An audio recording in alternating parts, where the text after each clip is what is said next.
Good morning, guys. So, sir has given me an opportunity to present some of the topics from the Model 2. So, the Model 2 name is Organization and Staffing. So, here the content that I'm going to cover from Organization and Staffing are: the first one is Introduction, Nature and Purpose of Organization. Next, principle of organization and types of organization, departmentalization, committees, authorities, and responsibilities. So, let's start. Let's go with the introduction. What basically is organization? So, it is a process of identifying and grouping of the work to be performed, and defining and delegating responsibilities and authorities, and establishing relationship for the purpose of enabling peoples to work most effectively together in a accomplishment of the objective. So what is organization? So here basically it's a identifying and grouping of the work to be performed and giving the task or the work to the workers or workers in the company who have been working towards the success of the objective of the companies. So it's basically an organization. So next we have nature of organization. So I have been listed some of the natures of the organization. So what basically is organization natures? So an organization basically consists of group of people who form the dynamic human element of the organization. Next, organization helps in identifying the various tasks to be performed, which are assigned to the individuals to perform to achieve the common objective or common purpose of an organization. So here the organization plays an important role in identifying the task to be performed, and depending upon the task, they assign the work to the individual to achieve the common goals and purposes, etc. So next is, it ensures to achieve coordination amongst the people working in various departments of the organization and ensure integrated effort to achieve organization objects or goals. So in organization, so there will be a proper coordination in the department of the organization, various department of the organization who are working towards the objective or goals of the organization. So it means that it delegates authority to the manager with commensurate responsibility and accountability for the discharge of their duties, and also among different levels in an organization. So it gives authority to the manager with the responsibility and accountability, plus it discharge of their duties. So the manager has an authority and responsibility to discharge the work, distribute the work to the workers levelly in the organization. So it also aids in achieving financial, physical, material, and human resources. Organizations are part of a large environment, and hence they are influenced by the external environment. Organization helps in the realization of plans made by the manager. So your organization plays an important role in realization of the plans made by the manager in any company. Company as shown in the. So next comes the purpose of organization. What is the main purpose of organization? The purpose of an organization is to achieve goals for which it is been formed, which aims at achieving common objective through its group members efforts. So organization is the purpose of an organization, and so the purpose of an organization is to achieve the goals for which it's been formed, and its main objective for forming is to achieve its goals by its group effort members. So for example, here is for business organization, the name itself says that any business should be run itself in always profit and not going and always run in profit manner and not go in loss. So for a business organization, the purpose is to develop people and their skills for contributing towards the growth of the enterprise through profit. So I said any business should be work towards profit. The main objective of business organization nation or goal is to work towards the profit of the company. So for non-profit organization, the purpose of the objective will be to serve the member of the committee in a productive manner. So here they have to serve to the member of the committee in a productive manner. So next comes the principles of organization. So I have listed some of the principles of organization. They are objectives, specialization, span of control, exception, unity of command, responsibility, authority, efficiency, balance, and unity of direction. So let's go in detail one by one. The principles of organization. The first come is objectives. So first comes objective. The objectives of the enterpriser influence the organization structure, and hence the objective of the enterprise should first be clearly defined.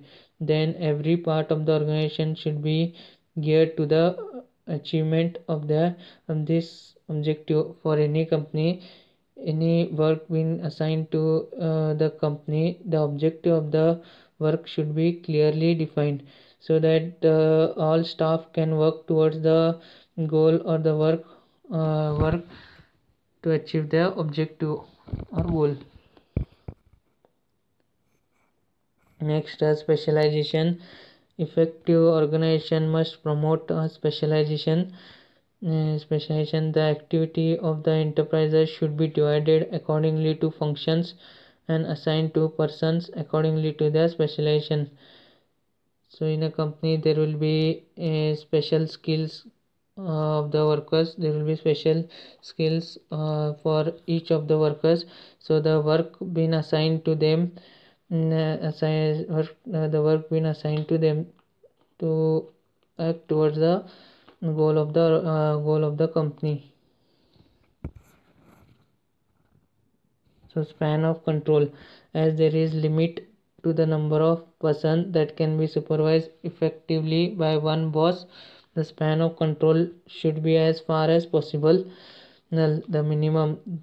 So what does it mean? That means an executive should be asked to supervise a reasonable number of subordinates only. So here the supervisor should be asked to supervise reasonable number of subordinates only, so that there will be a control on the subordinates. Exceptions.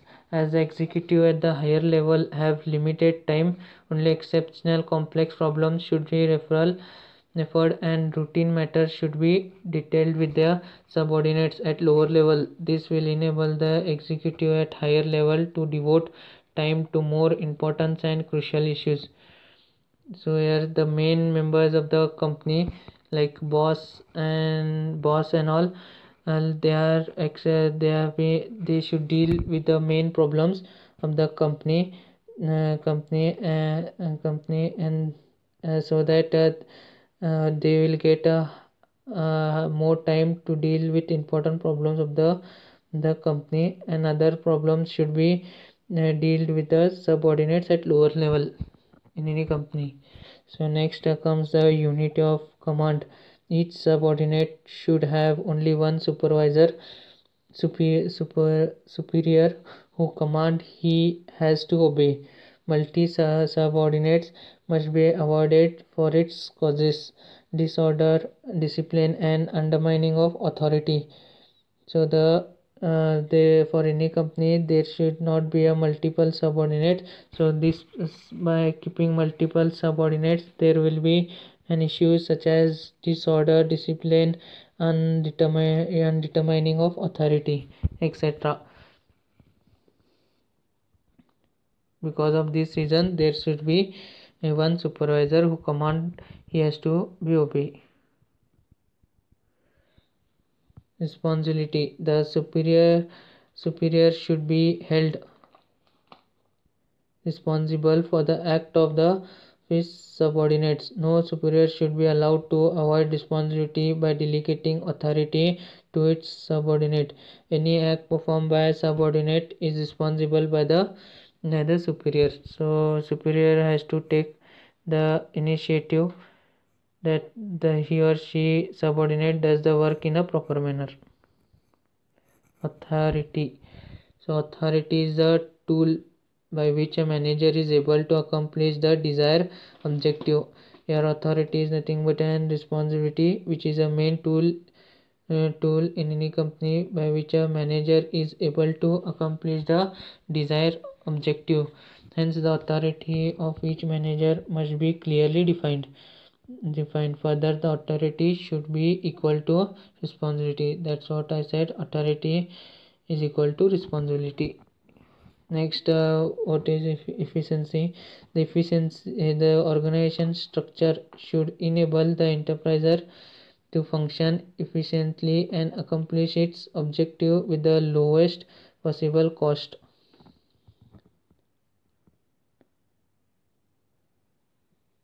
So the efficiency of any company should be high, working towards any of its goal or work with the lowest possible cost.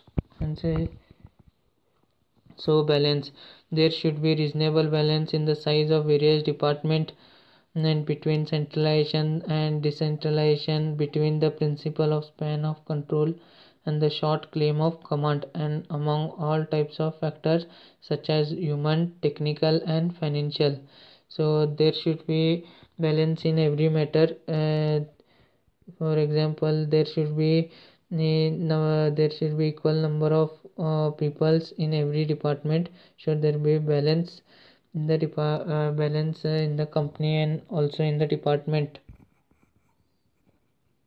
Unity of direction: there should be one objective and one plan for the group of activities having the same objective. Unity of direction facilitate unification and coordination of activity at various level. So there will be, for any company working towards any success of this objective, so there should be only one objective and one plan, so that all the workers, subordinates, supervisor, manager can work towards his success of the objectives at different various levels. Next comes the types of organization. So basically there are 4 types of organization: business organization, non-profit, service organization, formal organization, informal organization. So let's go in deep details of this types of organization. The first comes is business organization. So business organization are those organization which are formed with the purpose of earning profit, the sole purpose being to earn in the form of profit, without which they cannot survive and grow. So the main purpose for any organization to be established is such as business organization. The purpose of it is earning profit. So example, firm engaged in manufacturing, trading, or services, etc. So next comes is non-profit service organization. So the name itself suggests that they are not working toward the profit of any of the company. So it goes like this: are those organizations who do not have the motive of making profit, but to serve the people of a specific community or a segment of a society. Where, for example, is Rotary Club, Lions Club, orphanage, charitable hospital, etc. Formal organization. Formal organization are officially formed with definite structure which describe authority and responsibility, relations, and behavior of organization member. So formal organization is usually formed which describes the structure and which describes the structure plus authorities and responsibilities and relations and behavior of organization member. So next, informal organization. Informal organization do not have any official recognition, and they are formed due to social interaction needs of the people, resulting in different types of social network is found in all formal organization where people come together and form a social group for various reasons like common interest, friendship, satisfaction of emotions and need. So informal organizations usually form uh, because of the usually form where people come together and form a social group. So there are various reasons to form the informal organization. So common interest, friendship, satisfaction of emotions and needs, etc. So what is departmentalization? The horizontal differentiation of task or activity into discrete segment is called as departmentalization. So departmentation is one important step of building an organization. So it's an important step for any organization to build. There are several bases for departmentation, each of which is suitable for particular corporate size, strategies and purposes. So description of departmentation. So I have listed in three categories. So function, production and customer. So what is the function of departmentalization? The most widely used base for departmentation is function. Each major function of the enterprise is grouped into a department. For example, finance and market department in a manufacturing company. So products immediately suitable. So immediately it is suitable for large organizations manufacturing a variety of products. For each major product, a separate semi-autonomous department is created and it is put under the charge of a manager who may also be responsible for producing profit of a given magnitude. For each department, all the needed manufacturing, engineering, marketing, manpower and other facilities are assembled. Product departmentation is a logical pattern to be formed when each product requires raw material, manufacturing technology and marketing methods that are markedly different from others from those used by the other products in the organization. So next come the customers. And enterprises may be divided into number of department on the basis of the customer that it serves. So here basically the departments here basically an enterprise is divided into number of departments on the basis of the customer that it serves. As number of customers that it serves, so number of departments also increases.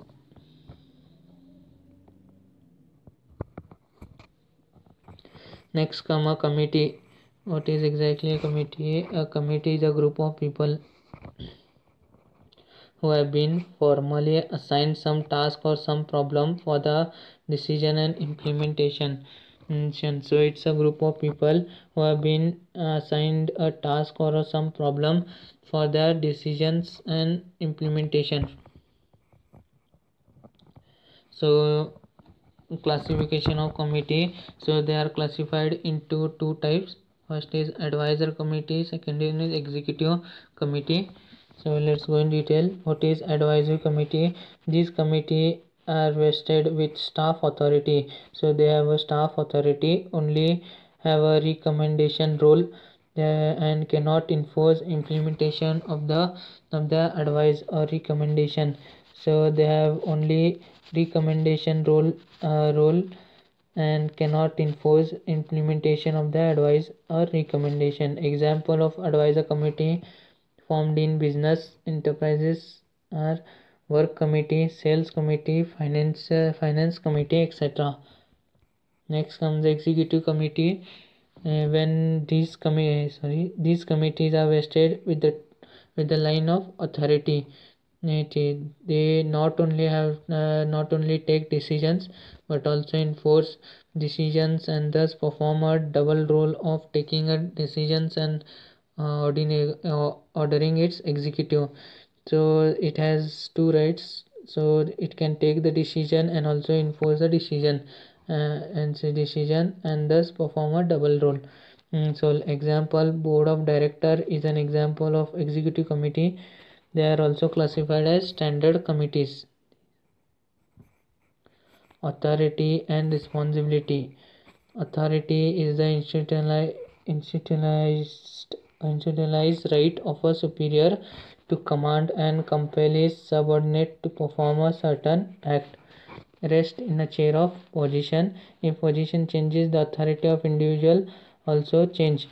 So basically, authority, it is a right of any supervisor in a company to command or compel his subordinate to perform a certain act. When the position of the supervisor changes, the authority of the individual also changes.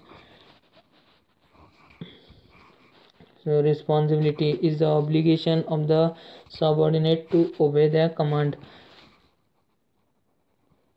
So here's the responsibility given by any supervisor to the subordinate. So it's a duty of the subordinate to obey this command.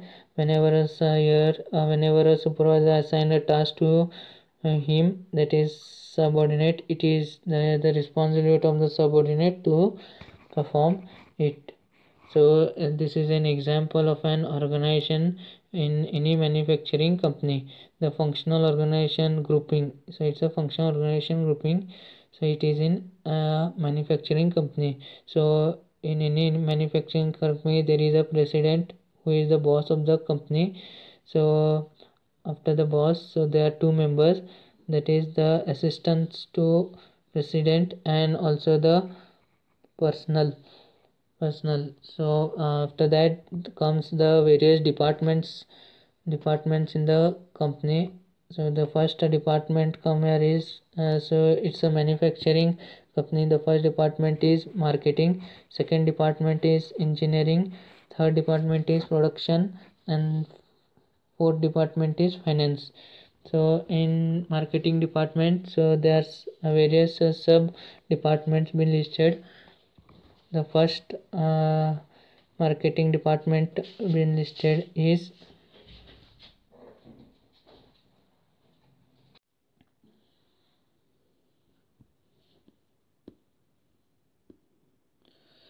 so the first department under marketing is market research, marketing planning, advertising and promotions, sale administration and sales.